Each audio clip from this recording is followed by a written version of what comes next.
Ok, vamos a comenzar.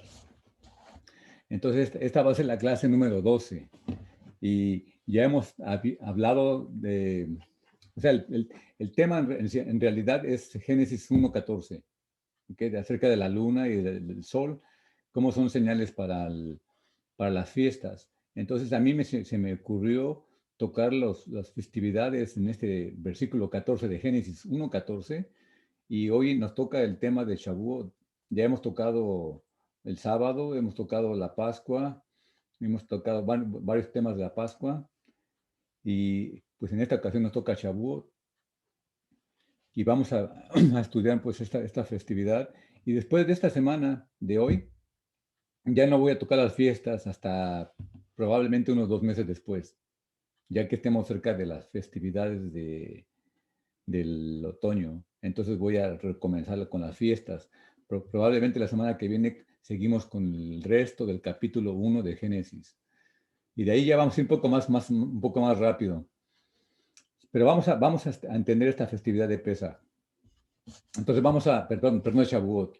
Entonces hemos visto que todas las fiestas tienen en sí tradiciones y costumbres que se hacen especialmente los judíos, hacen en estas festividades. Todas las fiestas tienen símbolos y costumbres. Por ejemplo, en la Pascua se come panes sin levadura y, y se come la Pascua con hierbas amargas y se toma vino. En la fiesta de las trompetas se escucha el sonido del shofar. En Yom Kippur es el tiempo de ayuno, y en el tiempo de Sukkot, pues uno construye su cabaña o su tienda y habita en ella. Y en las dos festividades que no son bíblicas, pero que son pues se establecieron en Israel por causa de situaciones en el pueblo judío, como Hanukkah y como Purim. También hay diferentes costumbres que se hacen. Por ejemplo, en Hanukkah se come mucha ah, cosa grasosa que tenga aceite, como los buñuelos o las donas, y se juega la pirinola. En Purim, la gente lee el libro de la Torá, el libro de Esther, perdón, y también pues, se acostumbran los judíos a disfrazarse, de ponerse máscaras en la cara. Entonces, cada festividad tiene símbolos y tiene tradiciones, ¿ok? Pero si usted se da cuenta, el libro, el Shavuot, yo no sé cuántos de ustedes se han notado, pero a mí me ha tocado estar en Israel 2 veces en la fiesta de Shavuot.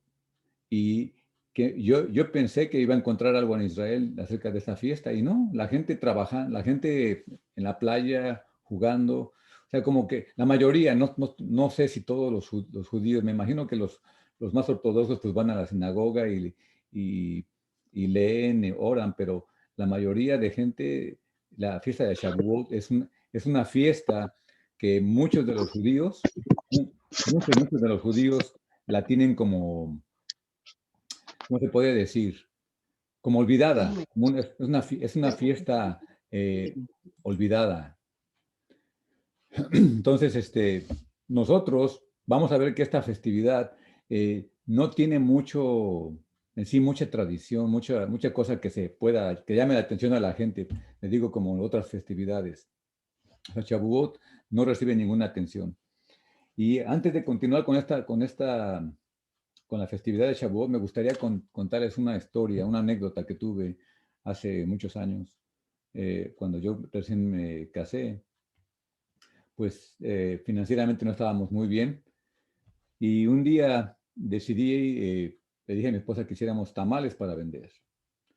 Y estaba mi madre en ese tiempo con nosotros y pues se me ocurrió y entonces empezamos a ofrecer tamales en el trabajo. Y recuerdo que el dueño donde yo trabajaba, este hombre me dijo que esa comida de tamales era para puercos. Y entonces pues yo dije, pues bueno, entonces yo será un puerco porque pues, me gustan mucho los tamales. Era un hombre americano, creo que de descendencia italiana, pero él fue lo que me dijo, que los tamales era comida para puercos. Y resulta que el lugar donde yo trabajaba había mucho, pero mucho americano. Solamente habíamos 2 hispanos trabajando en esa compañía. Entonces todos ellos eran americanos y pues unos sí conocían los tamales y otros no. Pero dos de ellos, como el dueño me dijo que era comida de puercos y había otro jovencillo que me dijo que no, él los había probado, pero que no le gustaban los tamales. Pero había otros que sí. Entonces llegó el día de los tamales y los llevé a las dos personas que me ordenaron. Y recuerdo cuando llegó el tiempo de descanso, estas personas metieron en el microwave sus tamales y de repente comenzó todo el taller a oler a tamales. Y sucedió que cuando estábamos ahí en la cocina comiendo varias personas y de repente empiezan a salir todas las secretarias y hasta el dueño y su esposa salieron ahí a la cocina y decían ellos, ¿qué es este olor? Eh, Huele muy sabroso y de repente me dio hambre. Entonces uno de ellos dijo, son los tamales.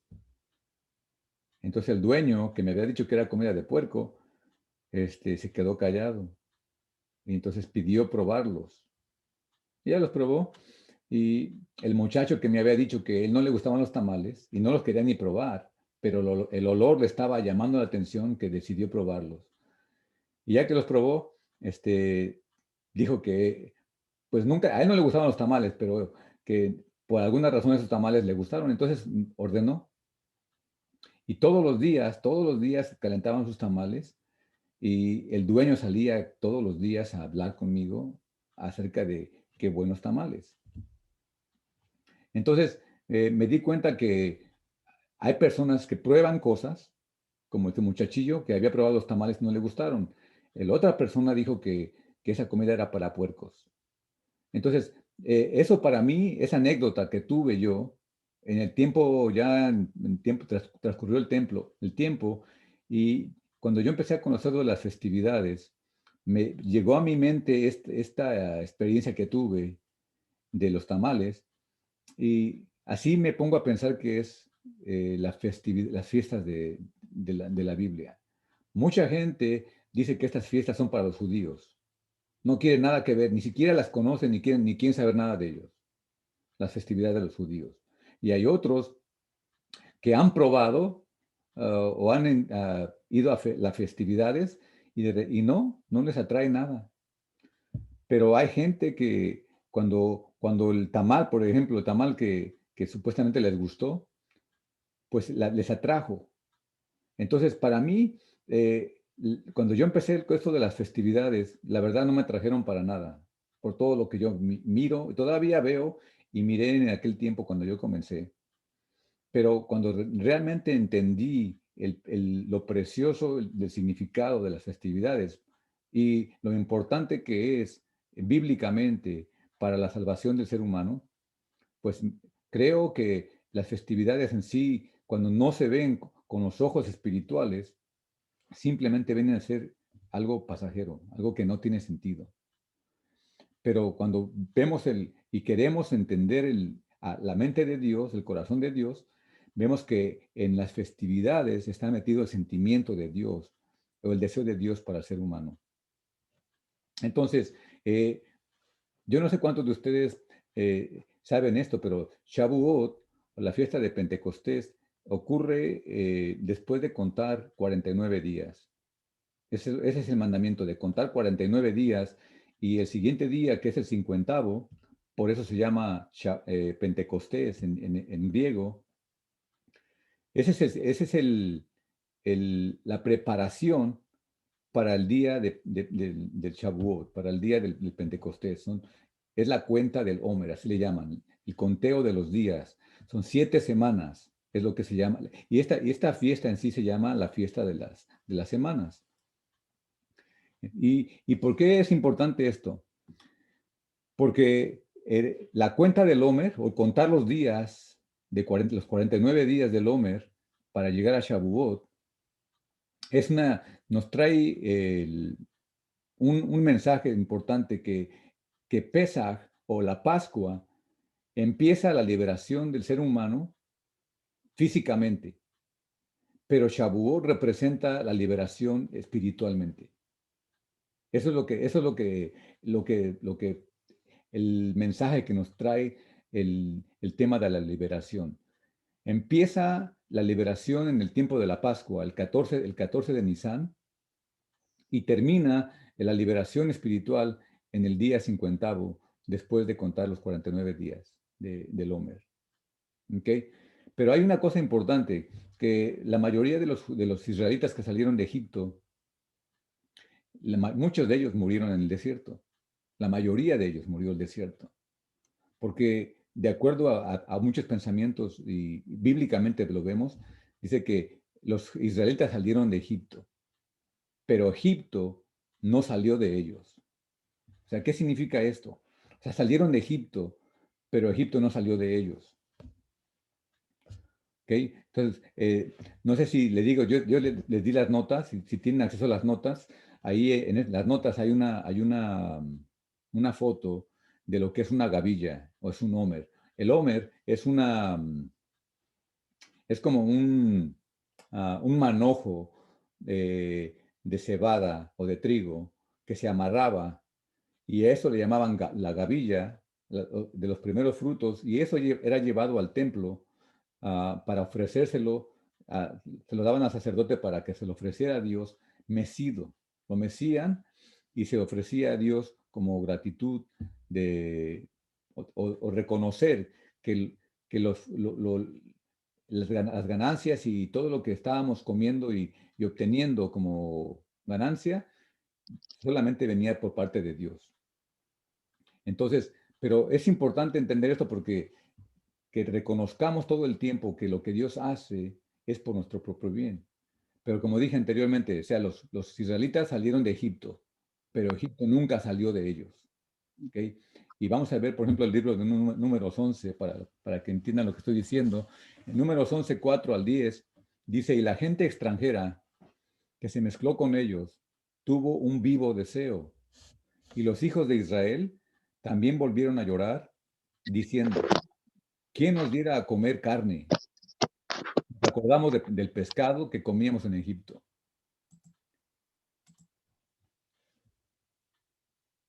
Dice, nos acordamos del pescado que comíamos en Egipto de balde, de los pepinos, los melones, los puerros, las cebollas y los ajos. Dice, y ahora nuestra alma se seca, pues nada sino este maná ven nuestros ojos.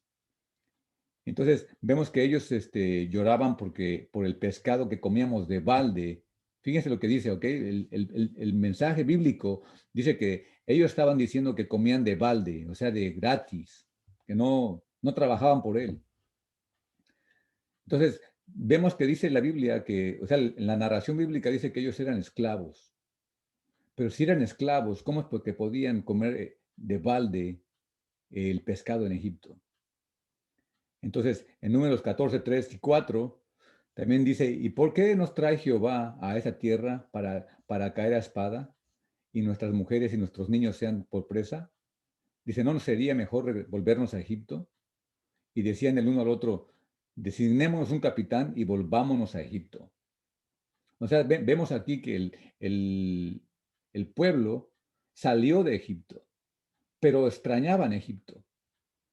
Y le digo porque parece como que se contradice la Biblia, porque si dice que estaban esclavos y eran maltratados, ¿cómo es que ellos, el lenguaje que están usando ellos es que comían de balde y querían regresar a Egipto?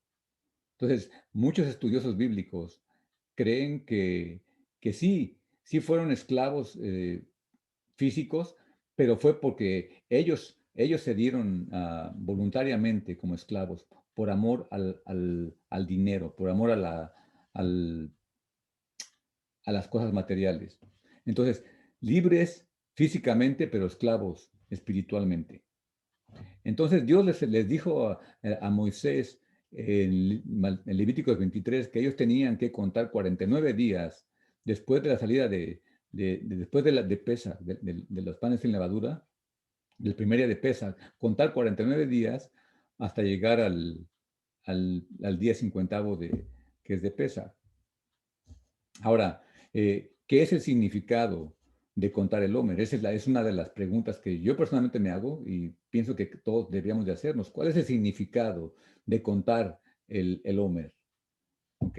Y El mensaje es que ese conteo debe ser para nuestro crecimiento espiritual.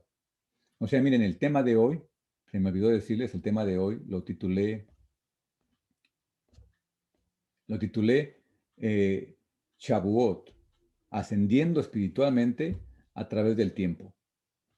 Así es como se titula este tema, esta enseñanza, ascendiendo espiritualmente a través del tiempo. ¿Y por qué le puse así? O sea, ¿cuál es el significado de contar el Homer? Y según algunos místicos judíos, dice que la cuenta del Homer representa el camino al arrepentimiento. Un día por cada uno de los 49 niveles de pecado. O sea, ya hemos explicado anteriormente en clases anteriores que en el misticismo judío se cree que hay 49 niveles de impureza espiritual. Impureza espiritual, o sea, 49 niveles menos. Pero también hay 49 niveles espirituales que uno asciende. Entonces, Dios en su gran misericordia, ellos estuvieron en Egipto todos esos años y se degradaron tanto así que si Dios no hubiera intervenido, Dios los hubiera tenido que destruir, erradicar por siempre al pueblo de Israel.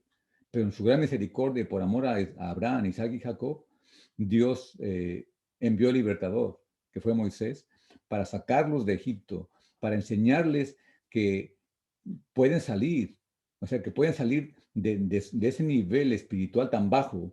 Un ser humano puede crecer y crecer y crecer y crecer hasta llegar a ser elevado y poder conectarse con su Creador. Ese es el mensaje o el significado de la cuenta del Homer. O sea, si nosotros sabemos que Dios es santo, porque Dios es santo y Dios habita en las alturas y con el quebrantado y humilde de corazón.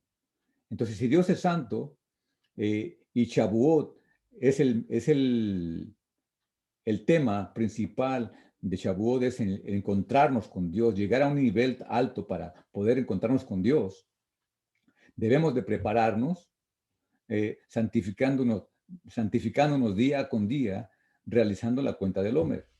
Pero resulta que nosotros, pues decimos, bueno, pues contar el Homer. ¿Cómo lo hacemos? Esa es la pregunta de muchos de nosotros que no crecimos en el judaísmo. ¿Cómo contamos el Homer? Entonces, pues en el judaísmo hay muchas, que dices esta oración, esta bendición y cuentas el día y ya cumpliste con la cuenta del Homer. Sin embargo, como yo les digo personalmente, no me satisface a mi alma esas tradiciones nada más. O sea, algo hay más allá de contar un día. ¿Ok? Entonces, yo quisiera ver la Biblia, ¿qué me enseña? La Biblia, personalmente, ¿qué me enseña a mí en este tradición de contar los días o el Homer?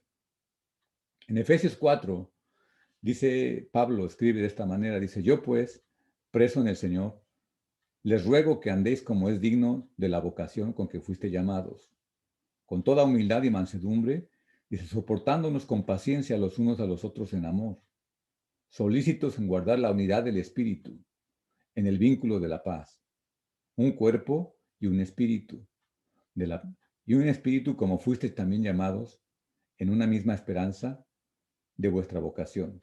Dice, un Señor, una fe, un bautismo, un Dios y Padre de todos, el cual es sobre todos y por todos y en todos. Pero a cada uno de nosotros fue dada la gracia conforme a la medida del don de Cristo. Dice así, dice, por lo cual, dice, subiendo a lo alto, llevó cautiva la cautividad y dio dones a los hombres.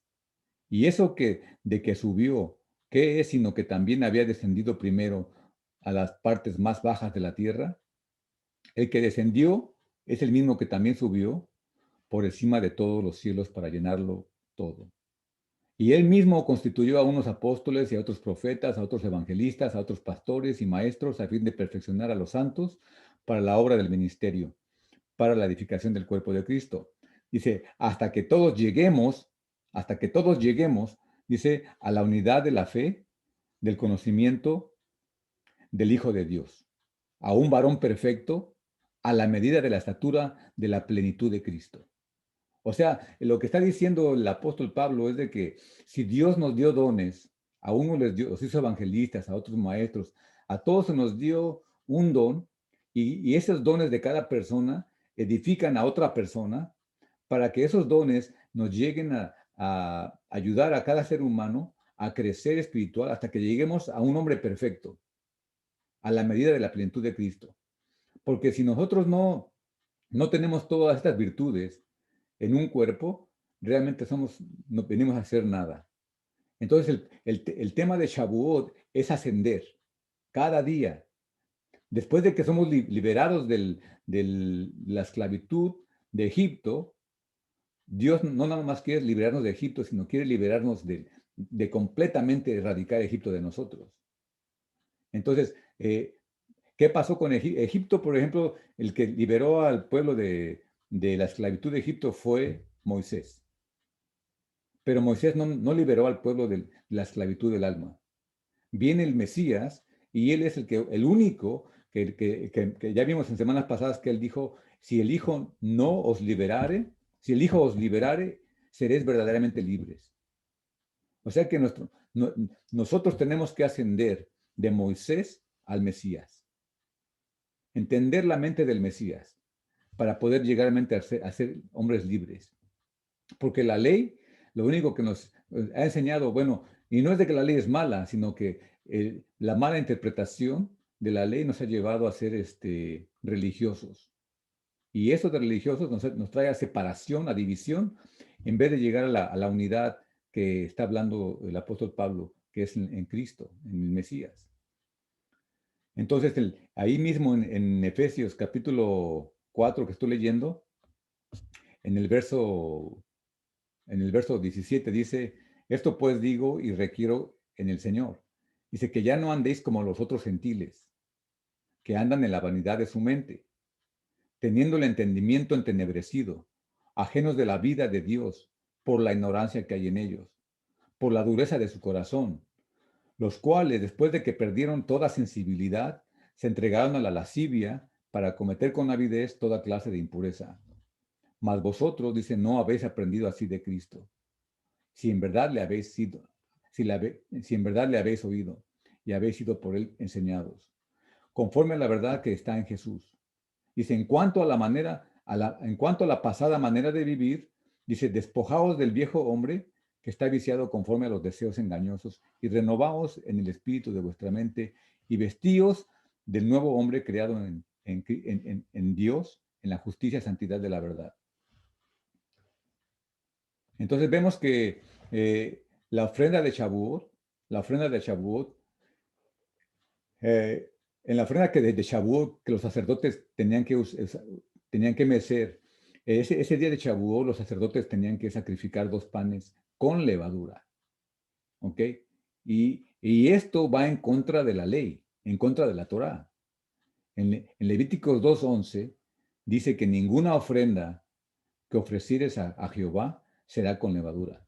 Usted lo puede ver en su Biblia, que Levíticos 2:11. Ninguna ofrenda que ofrecieres a Jehová será con levadura, porque de ninguna cosa leuda ni de ninguna miel se ha de quemar ofrenda para Dios. ¿Ok? Entonces, Dios le da instrucción a Moisés que ninguna ofrenda debe ser con levadura, pero ¿por qué es que en Shavuot Dios pide que esos 2 panes sean con levadura? Entonces, dice, hay una enseñanza judía que dice que proféticamente el agitar la ofrenda representa un nuevo hombre. O sea, no nada más era, o sea, todo lo que hacía el sacerdote. Para mí, por ejemplo, para mí como que no crecimos en esos años del templo, cuando la gente llevaba y mataba un cordero y llevaban la ofrenda y la mecían y aventaban sangre por un lado y para el otro y cosas así, pues dicen uno, pues en estos días se nos hace como extraño, como algo loco, como algo que no tiene sentido. ¿Cómo es que Dios pide esas cosas? Pero todo esto trae un simbolismo. Y ese simbolismo de mecer el pan o de mecer la gavilla delante del altar de Dios, dice que simboliza proféticamente a un hombre nuevo. un hombre nuevo. Y eso es lo que el Nuevo Testamento habla, que nos vayamos renovando para renovando nuestro espíritu, nuestra alma cada día, hasta llegar al nivel de la plenitud de Cristo. Entonces, ¿pero qué significa? ¿Por qué 2 panes con levadura? Dice Efesios 2:14, el apóstol Pablo dice que porque Él es nuestra paz, hablando del Mesías, Él es nuestra paz, que de ambos pueblos hizo uno, hablando de los judíos y de los gentiles, que de ambos pueblos hizo uno, derribando la pared intermedia de separación. O sea que lo que hace el Mesías, Él quita nuestra inmundicia al presentarnos como sacerdote delante de Dios con una ofrenda mecida. Y es con sus mismos sacrificios de él mismo, con su sangre de Él. Ahora, la otra cosa importante de la festividad de Shavuot es el tiempo. Es entender por qué se nos enseña a contar el tiempo, los días. Entonces o sea, esta enseñanza dice que el tiempo no se mueve linealmente. El tiempo se mueve cíclicamente, o sea, como en un círculo. Pero no nada más se mueve en círculo, sino se mueve en círculo, pero en espiral. O sea que va creciendo, se va haciendo el círculo más grande y es la manera que corre el tiempo. Entonces, si usted se da cuenta en un reloj, por ejemplo, en un reloj, está a las 12 las 12, aparece en la parte de arriba, las 12, y luego en la parte derecha, si ves de frente el reloj, en la parte derecha aparece el número 3, en la parte de abajo aparece el número 6, y en la parte de la izquierda aparece el número 9. Las 12, las 3, las 6 y las 9. Y eso representa el norte, el este, el sur y el oeste. Y la mayoría de relojes traen 12 horas. Lo ves, el 1, el 2, el 3 y hasta llegar al 12. Hay otros relojes que nada más traen el 12, el 3, el 6 y el 9. Y hay relojes que ya no traen números, nada más traen puntos. Y hay relojes que no traen ni puntos. Y eso es para gente que sabe entender los tiempos o es una persona que está bien coordinada en su mente, sabe dónde está el norte, el sur, el este y el oeste. Y esta gente solamente con las manecillas del reloj sabe más o menos, o sea, se da cuenta qué horas son. Entonces, el tiempo es importante saber contarlo, es saber dónde estás, ¿ok? En qué tiempo estás, tanto en el invierno, en el verano, en el sur, en el oeste. Es importante ver dónde está esto. Por esa razón, no son coincidencia que Dios le dijo que el 14 de Nisan o el 15 de Nisan, el primer día del séptimo mes, nada es coincidencia. Dios nos está diciendo exactamente dónde está el reloj del ser humano, porque Dios no vive en tiempos. Dios es eterno. No existe el tiempo delante de Dios. Pero a los hombres nos puso en un tiempo para que podamos, en ese tiempo, lograr vencer todo lo que es carnal y podamos vencerlo y elevarlo a una manera espiritual para llegar a la plenitud como su Hijo. Entonces, el tiempo no se mueve en línea recta, sino se mueve cíclicamente, dice, anualmente, va creciendo y cada año se va haciendo, te digo, más grande, pero el punto, por ejemplo, haz de cuenta que Dios dice a las 12 de la noche del año 2000, y está por un punto en el norte, y luego dice a las 12 de la noche en el 2020. Entonces va subiendo, se va haciendo más grande el círculo, pero el punto es el mismo punto cardinal.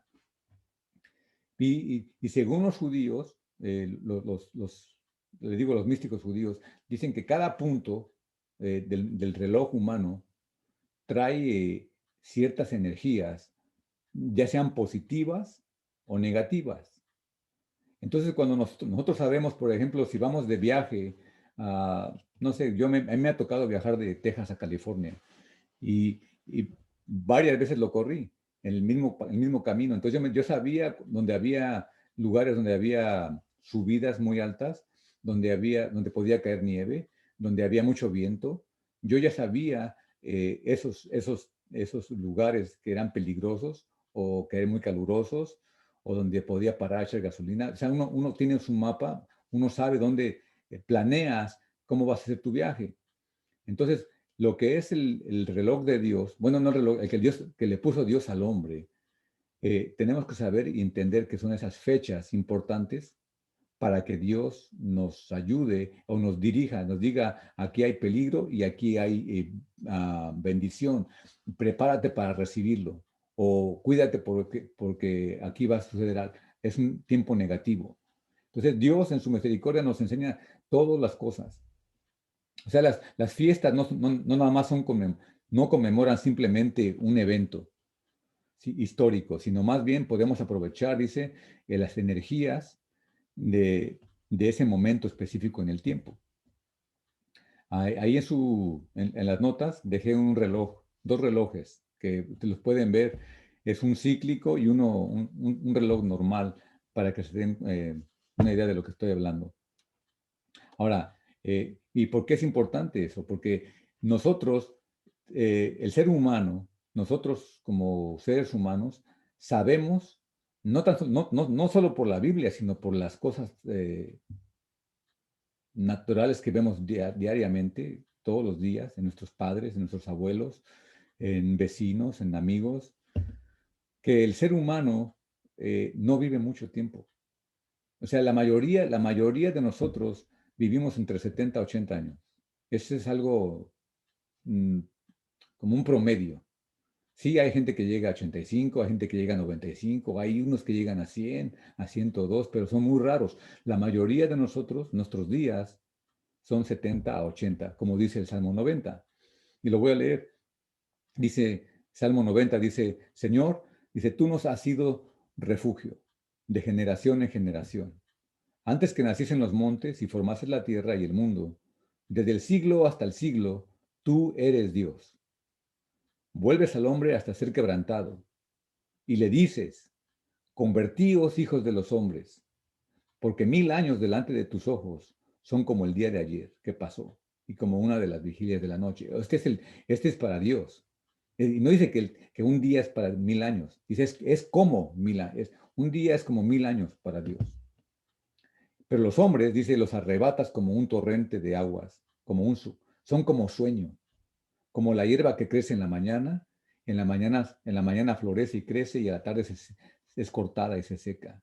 Esa es la vida del ser humano, porque con tu furor somos consumidos y con tu ira somos turbados.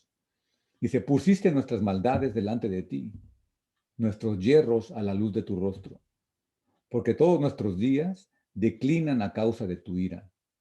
Acabamos nuestros años como un pensamiento. Dice, los días de nuestra edad son 70 años. Y si en los más robustos, dice, son 80 años. Con todo, dice, su fuerza es molestia y trabajo, porque pronto pasan y volamos. ¿Quién conoce el poder de tu ira y tu indignación según que debe ser temido? Y luego este salmo lo compuso Moisés y dice, enséñanos de tal modo a contar nuestros días, que traigamos al corazón sabiduría. Entonces, esta enseñanza nos habla acerca de que los días o cada hora, cada minuto, cada segundo de nuestra vida debemos aprovecharlo hasta el máximo, porque nuestros días son cortos. Y la idea o la esperanza de un cristiano, de un creyente en Dios, es poder algún día ver a su Creador cara a cara. Entonces, por eso el que escribió Eclesiastés, que fue Salomón, nos aconseja en el libro de Eclesiastés capítulo 12, dice que nos acordemos de nuestro Creador en los días de tu juventud, antes que vengan los días malos y lleguen los años de los cuales digas, no tengo en ellos contentamiento. Porque sabemos que entre más viejos nos hacemos, pues nuestro cuerpo va declinando y va fallando cada día más. Que ya nuestros días, aunque vivimos, ya son dolores y muchos pesares. Entonces, el mismo Señor Jesús, el mismo Yeshua, nos enseña y nos dice en Mateo que dice que ¿de qué le aprovecha al hombre si ganase el mundo y perdiese su alma? O sea, ¿qué es lo qué ganamos con ¿cómo dice? Afanarnos tanto por llenarnos de riquezas o de cosas, pero que nuestra alma la olvidamos de contar los días para poder estar listos para cuando nuestro Creador nos llame a cuentas. Entonces, una de las cosas que yo personalmente he experimentado en esto de Shavuot, y no he experimentado, bueno, no que yo lo haya hecho, pero lo que he estado en medio de personas que dicen que Shavuot, en la fiesta de Shavuot, en la noche, eh, creo que es en la noche que va a iniciar Shavuot. Dice, muchos no duermen de esa noche. Es una tradición de no dormir en la noche de Shavuot. Pero ¿qué es lo que hacen? ¿Cuál es la recomendación? Embriagarse con vino. Es emborracharse. Esa es una de las tradiciones. No en todo Israel, no en todos los judíos, pero es una enseñanza entre ellos de que muchos se emborrachan y para experimentar, no sé, algo espiritual. Entonces, yo escuchando todas estas cosas, digo, bueno, es importante tener un encuentro con nuestro Dios o una experiencia con Dios cuando estamos vivos físicamente, pero no borrachos y no drogados, sino conscientes y en nuestro estado normal como ser humano. Entonces me encontré este pasaje en Efesios 5:15 que no sé si se refiere a Shavuot, pero que tiene mucho que ver con esas cosas. ¿Ok? Entonces, de Efesios 5:15 al 18 dice, mirad pues con diligencia cómo andéis, no como necios, sino como sabios, aprovechando bien el tiempo. ¿Okay? Acuérdense que lo que estamos hablando es del tiempo, de contar los días en Shavuot, de la cuenta del Homer. Dice, aprovechando bien el tiempo, porque los días son malos.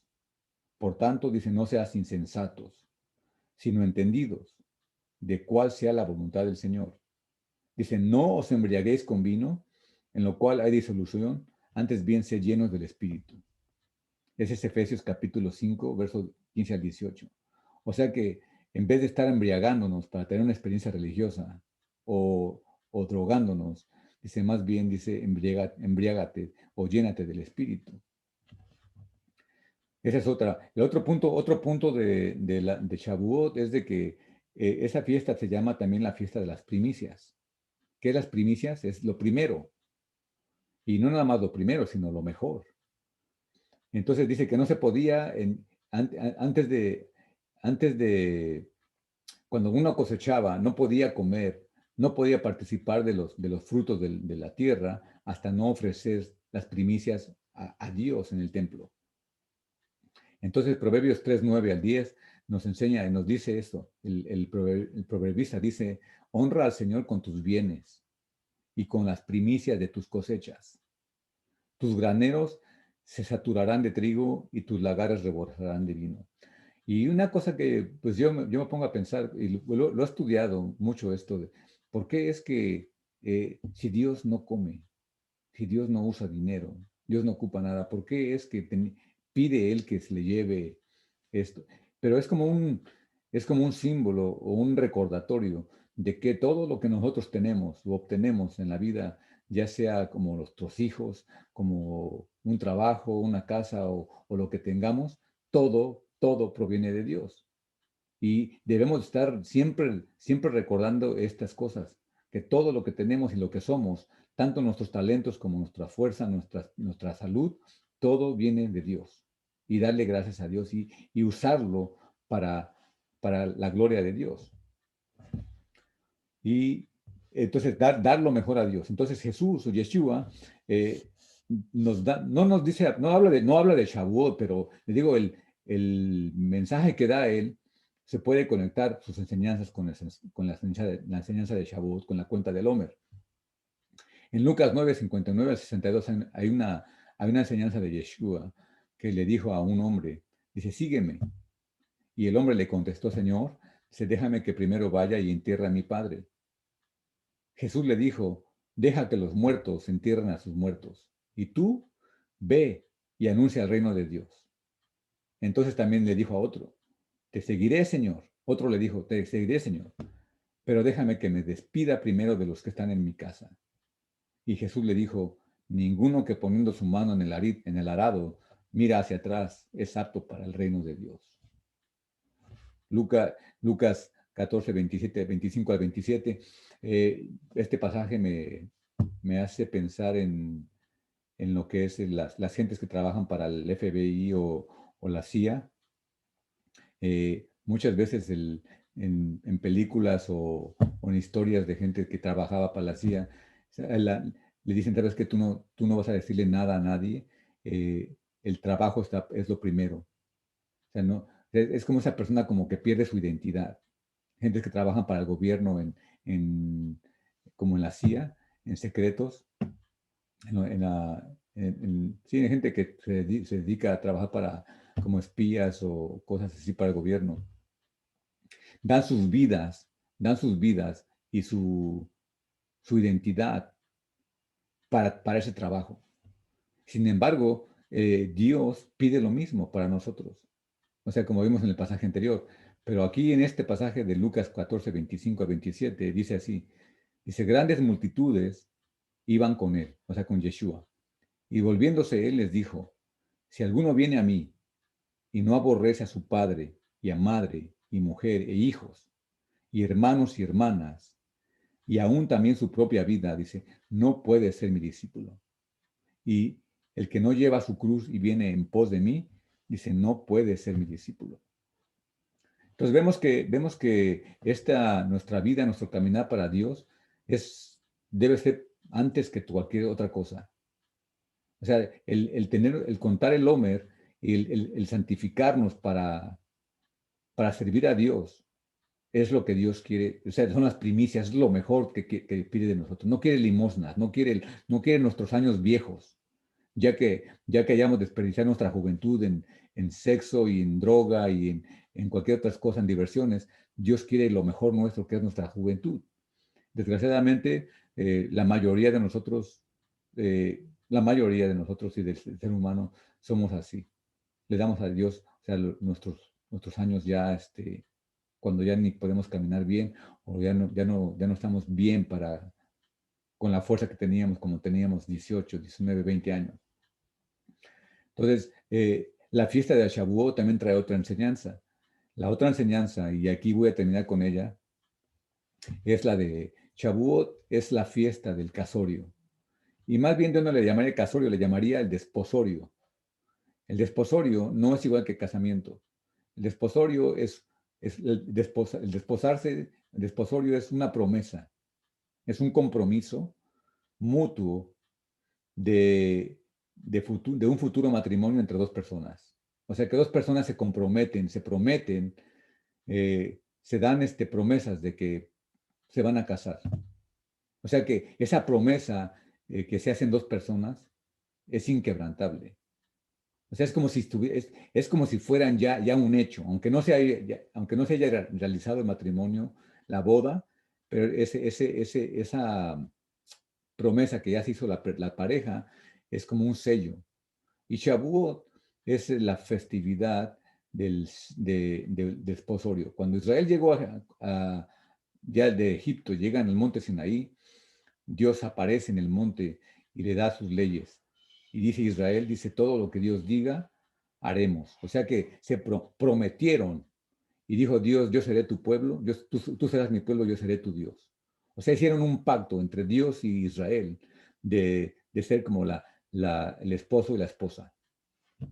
Entonces, en Mateo 25, Yeshua les habla, y como ellos conocen bien todas esas historias, estas enseñanzas las conocen los judíos, Yeshua les da esta parábola y les dice, en Mateo 25, 1 al 13, dice, entonces el reino de los cielos será semejante a 10 vírgenes, que tomando sus lámparas salieron a recibir al esposo.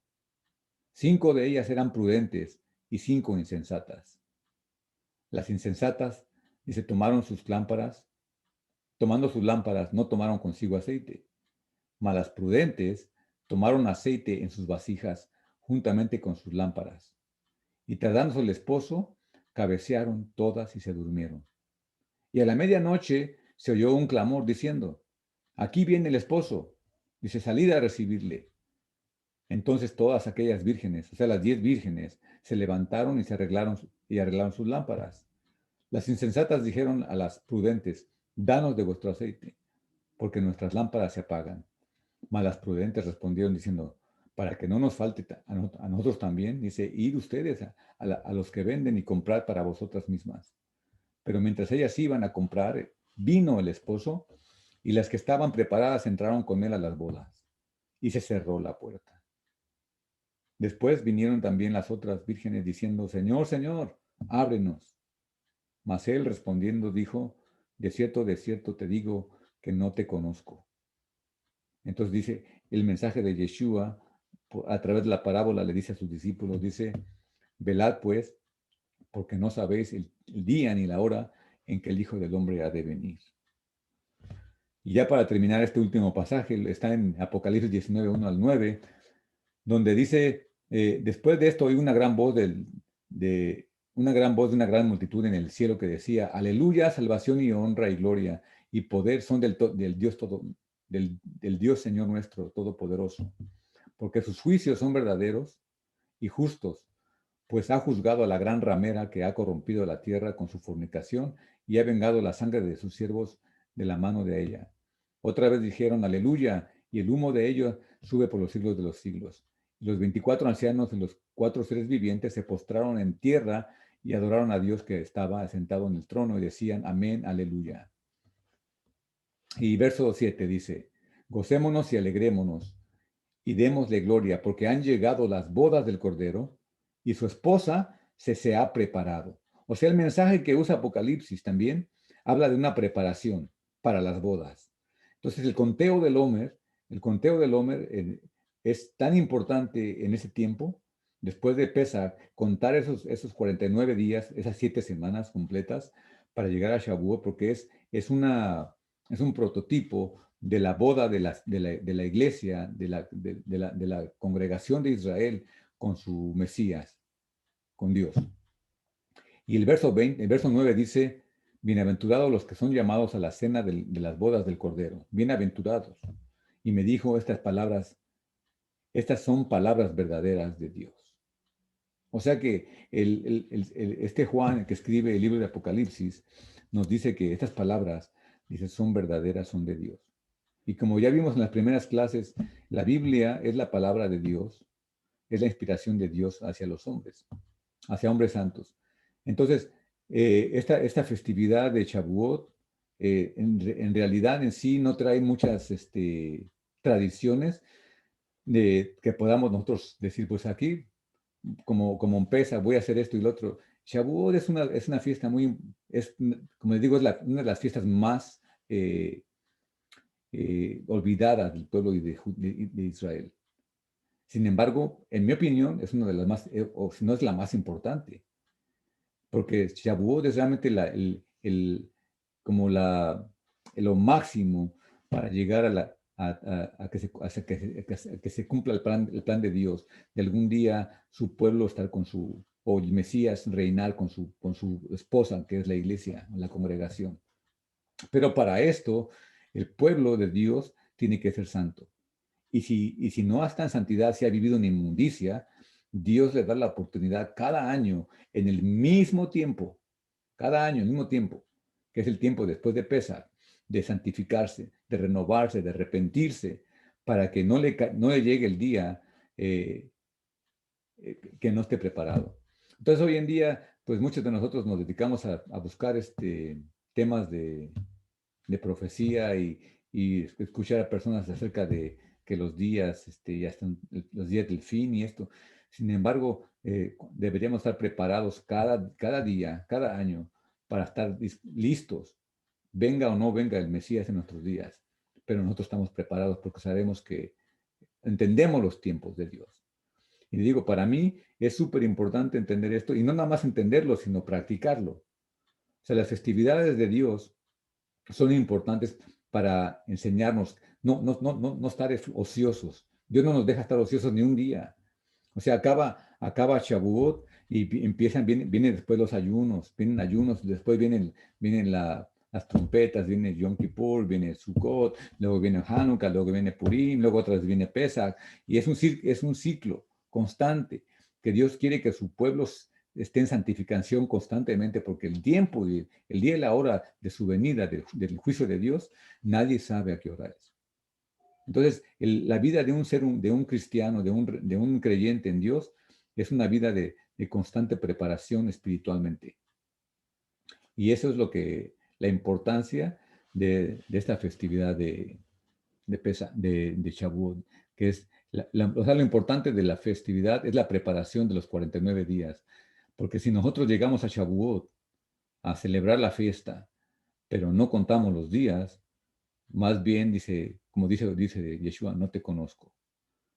Yo deseo que, o sea, que nosotros podamos realmente entender estas festividades y no nada más entenderlas, sino buscar su,